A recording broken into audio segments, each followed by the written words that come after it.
నమస్కారం, city news కి స్వాగతం. ఈనాటి వార్తా విశేషాలు. ఏలూరు జిల్లా ముసునూరు మండలం లోపడి గ్రామంలో కలకలం రేపిన వెలి ఘటన. సారా అమ్మకూడదంటూ ఆ గ్రామం ఒక కట్టుబాటును విధించుకుంది. కానీ అదే గ్రామానికి చెందిన బోట్ల కనకారావు అనే వ్యక్తి 2 సార్లు ఎక్స్చేంజ్ పోలీసులకు దొరికి జైలుకు వెళ్లడంతో జైలు నుంచి తిరిగి వచ్చిన కనకారావుని గ్రామ పెద్దలు పంచాయతీకి పిలిపించి అతనిని మోకాలపై కూర్చోబెట్టి, నీవు గ్రామంలో తిరగాలంటే ₹1,00,000 తప్పుగట్టి గ్రామంలో ఉండు, లేదంటే నిన్ను వెలివేస్తామని తీర్పునివ్వటం. కనకారావు ఒక విషపూరితమైన ప్లాన్ కి స్కెచ్ వేశాడు. వెంటనే తన భార్యను పిల్లలను ఒక దగ్గరకు చేర్చి ఒక సెల్ఫీ వీడియో తీసి, నేను నా భార్య పిల్లలు సూసైడ్ చేసుకుంటున్నామని వీడియో రిలీజ్ చేసి అంతర్ధానం అవడంతో గ్రామంలో ఒక్కసారిగా కలకలం రేగింది. ఈ వీడియో సోషల్ మీడియాలో హల్చల్ చేయడంతో జిల్లా ఎస్పీ ప్రతాప్ కిషోర్ ఐపీఎస్ వెంటనే నూజివీడు డీఎస్పీ కేవీఎంబీ ప్రసాద్ పర్యవేక్షణలో Nuzvid rural CI Koppisetti Ramakrishna, Musunuru SI Chiranjeevi, rural SI Laxman బాబులతో టీంలు ఏర్పాటు చేసి సెర్చ్ ఆపరేషన్ మొదలు పెట్టారు. 4 ప్రాణాలు కాపాడడానికి పోలీసులు గ్రామంతో పాటు చుట్టుపక్కల ప్రాంతాలను జల్లెడ పట్టి ఎక్కడా కూడా వీరి ఆచూకీ లభించకపోవడంతో, అలాగే వెళ్లిపోయిన కనకారావు ఎటువంటి సెల్ ఫోన్ వాడకపోవడంతో కేసు మరింత జటిలంగా మారింది. ఇటువంటి సమాచార సాధనాలు లేకపోయినా పాత టెక్నాలజీ ఉపయోగించి కనిపించకుండా పోయిన వారి ఆచూకీ 96 గంటల్లో కనుగొని కేసును సాల్వ్ చేసిన నూజివీడు రూరల్ ముస్నూరు అధికారులను జిల్లా ఎస్పీ అభినందించారు. లోపడి గ్రామంలో బొట్ల కనకారావు వారి యొక్క ఫ్యామిలీ విషయం అయ్యి కుల బహిష్కరణ జరిగిందని, దాని మీద అతను ఒక సెల్ఫీ తీసుకొని నేను కుటుంబంతో ఆత్మహత్య చేసుకుంటానని చెప్పి అతను చెప్పి అంతర్ధానం అయిపోవడం చాలా సెన్సేషన్కి గురి చేసింది ఈ ప్రాంతంలో. ఈ విషయం అయ్యి ఆ కేసు రిజిస్టర్ చేసి ఆ కుల పెద్దలందరినీ అరెస్ట్ చేసి మరి మేజిస్ట్రేట్ గారి ముందు ప్రొడ్యూస్ చేయడం జరిగింది. అలాగే ఈ అంతర్ధానం అయిపోయిన ఈ యొక్క కుటుంబాన్ని ట్రేస్ చేయడం కూడా పోలీసు వారి యొక్క బాధ్యత కాబట్టి దీనికి 6 గ్రూప్స్ ఆఫ్ ఆఫీసర్స్ని అలాగే మరిన్ని పంపించి అప్పటి నుంచి కూడా మేము వీరి యొక్క జాడల గురించి అన్వేషిస్తుంటే వీళ్ళు నెమ్మదిగా ఇక్కడి నుంచి స్కూటీ మీద వెళ్ళి మన బస్టాండ్, విజయవాడ బస్టాండ్కి, అక్కడి నుంచి కనకదుర్గ టెంపుల్, మళ్ళీ అక్కడి నుంచి ఇమ్లీబన్ బస్ స్టాండ్ విజయవాడ హైదరాబాద్, అక్కడి నుంచి మళ్ళీ ఒక లాడ్జ్, ఆ లాడ్జ్ నుంచి మళ్ళీ వెనక్కి వస్తూ మళ్ళీ విజయవాడలో మళ్ళీ పట్టుబడ్డారు వీళ్ళు. ఈ పట్టుబడినప్పుడు వారి దగ్గర నుంచి తీసుకున్న దీంట్లో వీళ్ళు ఏంటంటే ఇలా అంతర్ధానం అయిపోతే ప్రెషర్ బాగా పెరిగి ఆ యొక్క కుల పెద్దల మీద వాళ్ళ మీద గట్టిగా యాక్షన్ తీసుకుంటారనే ఉద్దేశం ఒకటి. అలా కాకుండా ఏంటంటే ఇంకోటి ఏంటంటే బాగా ఈ ఫ్లేర్ అప్ చేయొచ్చు, అంటే ఇష్యూని బాగా ఫ్లేర్ అప్ చేసి సంఘంలోనే దీని మీద బాగా కాన్సన్ట్రేషన్ తీసుకురావచ్చు అనే ఒక ఇష్యూ అనేది రెండోది బాగా కనపడుతుంది. ఇతనికి బాగా ఇన్స్టిగేట్ చేసిన వాళ్ళు మల్లేశ్వరరావు అలాగే సునీత అనే వాళ్ళు ఇద్దరు ఉన్నారు ఇతనికి దగ్గర వాళ్ళు. వాళ్ళ యొక్క ప్లానింగ్ మీద ఈ పిల్లలిద్దరిని తీసుకొని, ఆ అమ్మాయిని తీసుకొని, తర్వాత ఇతను ఈ విధంగా ఊరు నుంచి అంతర్ధానం అయిపోయాడు. అంతర్ధానం అయిపోయిన తర్వాత నా పేరు బాట్ల కనకారావు అండి, మాది లోపుడు గ్రామం. మేము సారా తీసానని పోలీసులు అరెస్ట్ చేశారు, జైలుకి వెళ్ళి వచ్చేసాను, అయిపోయింది. మా ఊరు వాళ్ళు కట్టుబాటు ప్రకారం డబ్బులు కట్టాలి, కట్టందే కుదరదని తగు పెట్టారండి. ఒక రోజు నేను కట్టలేను అని ప్రాధాయపడ్డానండి, అయినా వెళ్ళలేదండి. మళ్ళీ రెండో రోజు కూడా మళ్ళీ తగు పెట్టారండి, అయినా వాళ్ళు కనికరించలేదని డబ్బులు కట్టలేను వదిలేసేయండి అని బతిమలాడానండి, వెళ్ళలేదు. సరే మీరు మూడో రోజు తగ్గు పెట్టినప్పుడు మీరు ఏం చేసుకున్నా ఏం చేసినా సరే మమ్మల్ని మీరు ఏం చేయలేరు అని కొద్దిగా బాగా బెదిరించారండి. మేము ఏం చేయని పరిస్థితిలో ఇలా చేస్తే అన్నా కొద్దిగా మాకు పోలీసు సపోర్ట్ అన్న దొరికిద్దని అలా వీడియో చేసి సోషల్ మీడియాలో పెట్టాను.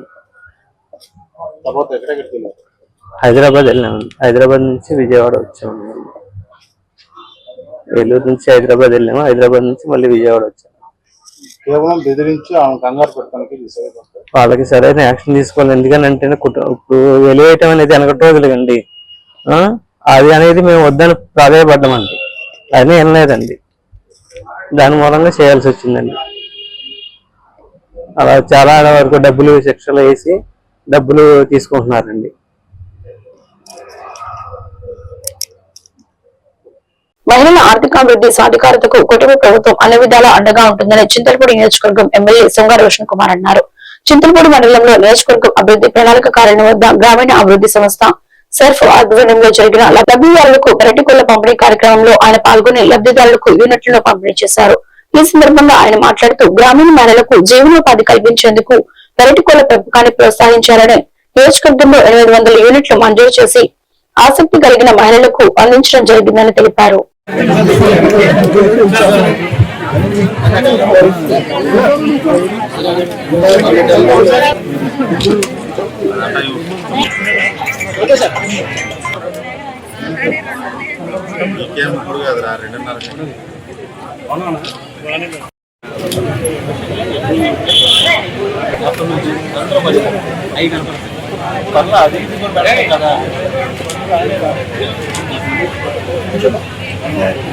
ఎంపీ చేసి వస్తాయి నువ్వు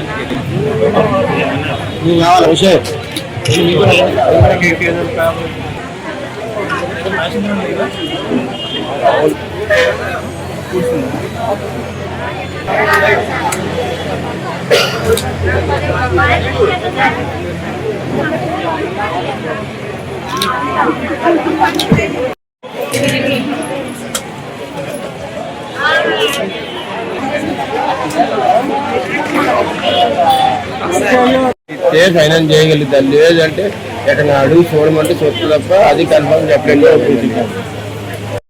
అందరూ చాలా బాగా చెప్పారు, దీని ఉద్దేశం కూడా చెప్పడం జరిగింది. సో నేను దీని గురించి మాట్లాడి కానీ అసలు ముఖ్యమంత్రి శ్రీ నారా చంద్రబాబు నాయుడు గారు కానివ్వండి, ప్రధానమంత్రి మోడీ గారు కానివ్వండి, మన దేశాన్ని అలాగే మన రాష్ట్రాన్ని ఏ విధంగా రాబోయే సంవత్సరంలో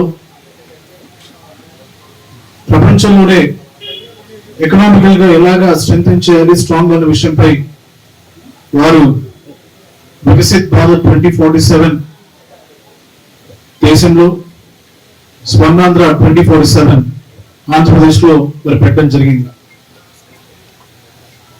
అంటే 2047 కల్లా మనము మన దేశంలో $30 ట్రిలియన్ ని మనం రీచ్ అవ్వాలి. అంటే తలసరి ఆదాయం $1,800, మన ఆంధ్రప్రదేశ్ లో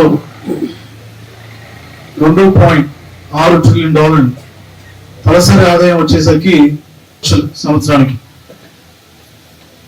దాన్ని రీచ్ అవ్వడానికి ఈ రోజున ఇటువంటి schemes one family one entrepreneur కింద తీసుకొచ్చి మహిళా సాధికారతను మరి ప్రోత్సహిస్తూ ఇలాంటి ఎన్నో స్కీమ్స్ మరి మన రాష్ట్రానికి, మన నియోజకవర్గానికి, మన మండలానికి, గ్రామాలకి ఇంట్రడ్యూస్ చేయడం జరుగుతూ ఉంది. దానిలో భాగంగా చింతలపూడి కాన్స్టిట్యూన్సీ సంబంధించి కూడా ప్రతి సంవత్సరం 15% మరి జీడీపీని పెంచే విధంగా ఈ స్కీమ్స్ కానీ ప్రోగ్రామ్స్ కానీ ఇవన్నీ ఉపయోగపడతాయి. మరి ఈ ఆఫీస్ కూడా మరి 175 నియోజకవర్గాల్లో కాన్స్టిట్యున్సీ సంబంధించిన అభివృద్ధి కార్యక్రమాలు విజన్ ఎలా ఉండాలని చెప్పి ముఖ్యమంత్రి శ్రీ నారా చంద్రబాబు నాయుడు గారు ఈ ఆఫీస్ ని మనకి ఇవ్వడం జరిగింది. మరి ఇక్కడ నుంచి ఎటువంటి అభివృద్ధి కార్యక్రమాలు కానివ్వండి, లేకపోతే కాన్స్టిట్యూన్సీ సంబంధించి విజన్ కానివ్వండి, ఇక్కడ నుంచే జరుగుతాయి. కాబట్టి మీరందరూ కూడా ఇది గుర్తుంచుకోవాలి. ఈ ఆఫీస్ పేరు వచ్చేసి CVAP, constituency vision action plan unit. So ఇది అయిన తర్వాత మిమ్మల్ని అందరూ నేను రిక్వెస్ట్ చేస్తున్నాను, ఈ యొక్క ఆఫీస్ ని ఒకసారి చూడాలి. ఈ ఆఫీస్ లో ఒక 7 ప్రొఫెషనల్స్ పనిచేస్తారు. మరి నా ఆఫీస్ కూడా వెనకాల ఉంటుంది. ప్రతి శుక్రవారం కూడా ఇక్కడ గ్రీవెన్సెస్ ని కూడా తీసుకోవడం జరుగుతుంది. అది పోతే నేను చెప్పాలన్న కాన్సెప్ట్ ని మీకు కొంచెం అర్థమయ్యేలా చెప్తాను నేను. అది కూడా మరి ఈ యొక్క సెల్ఫ్ హెల్ప్ గ్రూప్స్ కి ఫినాన్షియల్ సస్టైనబిలిటీకి జిల్లా వార్షిక రుణ ప్రణాళికలో వ్యవసాయం అనుబంధ రంగాలకు నిర్దేశించిన రుణ లక్ష్యాలను 100% సాధించి ఏలూరు జిల్లాలో రాష్ట్ర స్థాయిలో మొదటి 3 స్థానాల్లో నిలపాలని జిల్లా కలెక్టర్ వెటసెల్వి కోరారు. కలెక్టరేట్లోని గౌతమి సమావేశ పాలనలో శుక్రవారం జిల్లా కలెక్టర్ అధ్యక్షతన జరిగిన జిల్లా స్థాయి సమీక్షా కమిటీ సమావేశంలో ఏలూరు పార్లమెంట్ సభ్యులు పుట్టా మహేష్ కుమార్ తో కలిసి బ్యాంకర్ల వార్షిక రుణ ప్రణాళిక లక్ష్యాలను సమీక్షించారు. ఈ సమావేశంలో గంధలూరు శాసనసభ్యులు చింతమనేని ప్రభాకర్, ఉంగుటూరు శాసనసభ్యులు Dharmaraju, union bank of India regional head N Srinivas తో పలువురు నాయకులు పాల్గొన్నారు.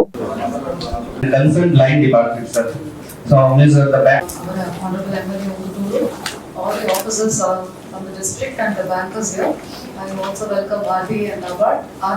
Yes, ma'am. At the DM level. RBI and NABARD. So, in committee every quarter we sit, sir. So, manam ADM schemes ఉన్నాయి, అన్ని లైన్ డిపార్ట్మెంట్ గవర్నమెంట్ ఇచ్చిన schemes, how the banker level లో sanctions ఎట్లా వస్తున్నాయి, ఏమైనా ప్రాబ్లమ్స్ ఉన్నాయా, bottle issues ఏమైనా ఉన్నాయా, every quarter we have to review. So now up to December అయినా కూడా January 3rd కి లాస్ట్ క్వార్టర్ వస్తుంది కాబట్టి whatever figures we have up to September we are reviewing, sir. December వరకు ఉంటే అది కూడా రివ్యూ చేసుకుంటాం, sir. So as an officer I will review, sir. And there are lot of problems in the field. So elected representatives కూడా ఏమైనా issue అంటే తీసుకొస్తారు. So there is one meeting with the elected representatives. అదే ఇప్పుడు cover చేస్తున్నారు, sir. Apart from that I connect with all the officers every quarter, sir. So he is our lead district manager.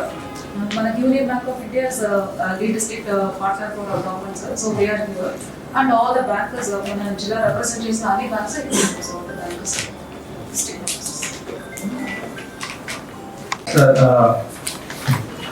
So we start with the action taken report for DCC, sir.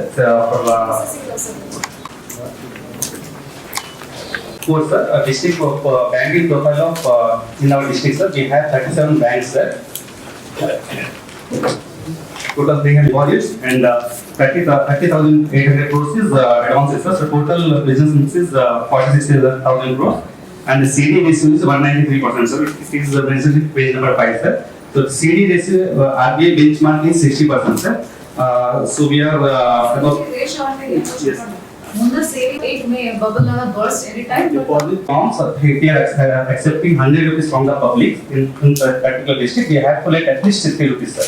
So that we can say that bankers is doing good means lending. But in our district it is 193%, sir. It means that good rate requirement is there in our district. Less than 5% NPA rate is good. So our district is doing good in lending, sir. So we offer it. Sir interest వరకు 3 lakhs వరకు వాళ్ళకి interest reimburse చేశారు sir. First లో పావలా వడ్డీ అని వరకు తర్వాత 0 వడ్డీ అని అంటారు సార్. 0% సార్ అది. 5 lakhs మనకు లెండింగ్ ఇస్తున్నారు సార్ ఈచ్ గ్రూప్ కి. గవర్నమెంట్ 10 lakhs వరకు ఇంట్రెస్ట్ సార్. సో పిఎం సూర్య గారి కింద ఫస్ట్ మీటింగ్ నా కాన్స్టిట్యున్సీలో నా ఓన్ విలేజ్లో పెట్టారు. బ్యాంకర్స్ అందరూ వచ్చారు, అన్ని బ్యాంకులు వచ్చి వాళ్ళ స్కోర్ బాగాలేదు, వాళ్ళు అంతకుముందు డిఫాల్టర్స్గా ఉన్నారు. 10 మందో 20 మందో 50 మందో రిజెక్ట్ చేయండి.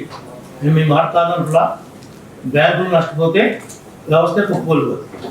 మేము మీ గైడ్లైన్స్ని ఎక్కడ బేఖాతరు చేయట్లా, కానీ అక్కడ ఇస్తా అన్నటువంటి వాగ్దానం వాళ్ళందరినీ ఒకరోజు పనంతా మానిపించి మీకోసం మా కోసం గవర్నమెంట్ సెంట్రల్ గవర్నమెంట్ లాంచ్ చేసిన స్కీమ్ కోసం మనం ఏర్పాటు చేస్తే మీ అప్లికేషన్స్ అన్ని రిజెక్ట్ చేసేస్తే మళ్ళీ తర్వాత 2 times నేను మళ్ళీ నా విలేజ్లో ఇలా ఉంటాయా మీరు విలేజ్గా ఏ విలేజ్ పాపులేషన్ బట్టి ఆ విలేజ్లో పర్సంటేజ్ని క్రైటీరియా తీసుకుని సెలెక్ట్ చేయమన్నారు. 6 months లో connections ఇవ్వాలి. అవి కూడా నా విలేజ్ లోనే ఎక్కువ ఉన్నాయి.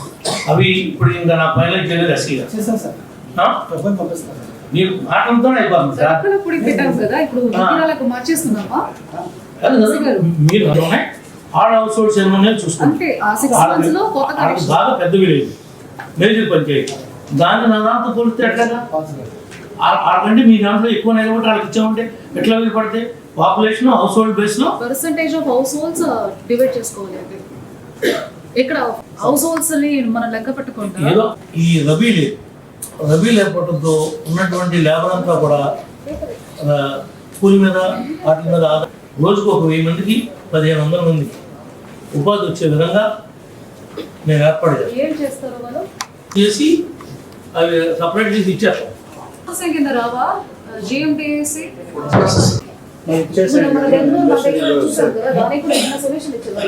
ఈ వార్తలు ఇంతటితో సమాప్తం. మరొక బిల్డింగ్ లో మళ్ళీ కలుద్దాం. నమస్కారం.